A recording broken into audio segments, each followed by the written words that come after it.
Here's why everyone in Australia who runs a business with employees must have an artificial intelligence policy and procedure.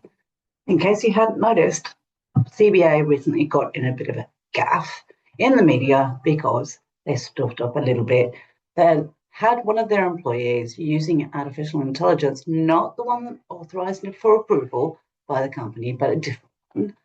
And that's going to happen a lot more often if you don't actually have policies and procedures in place. But not just that, you need to actually implement those policies and train people, because artificial intelligence is here to stay and it's a fabulous tool to help you speed things up and get stuff done.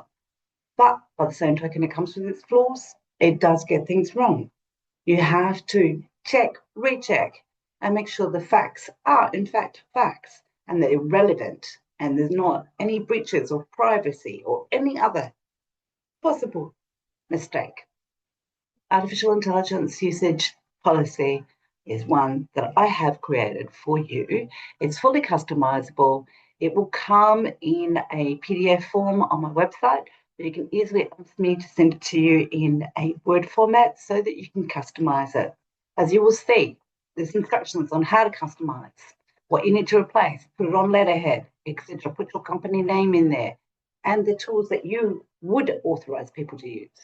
The typical format is of a policy, and it's got various different statements in there relating to policy scope and definitions, policy statement, security requirements, approval process that you need to go through, employee responsibilities, company compliance and enforcement, etc., all the way through.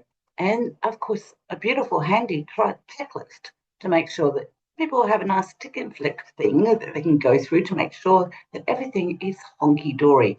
Not only that, there's a decision flow chart and guidance on having human oversight. That is a prerequisite with anything to do with artificial intelligence. You must implement human oversight, because what's AI without HR involved?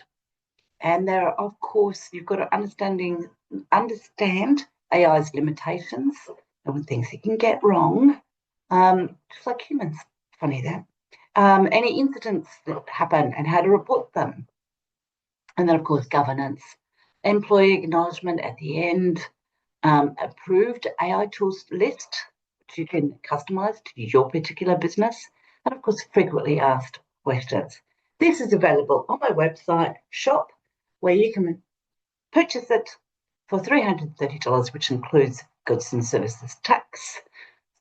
It's a nice low price, which means that you can afford it. That you can afford a lot better than the massive embarrassment in the media frenzy when you get something wrong or one of your employees does, but also to save you from any significant financial penalties for breaches of privacy or data breaches, which can occur, of course, if there isn't human oversight and that we aren't vigilant, which we must be when we're using artificial intelligence. Wonderful tool, highly recommend it, but it must have human oversight, and you need to have not just a policy and procedure, but a way to implement it in your organisation and train people in its proper usage. Thank you for listening. Hope you find this very beneficial.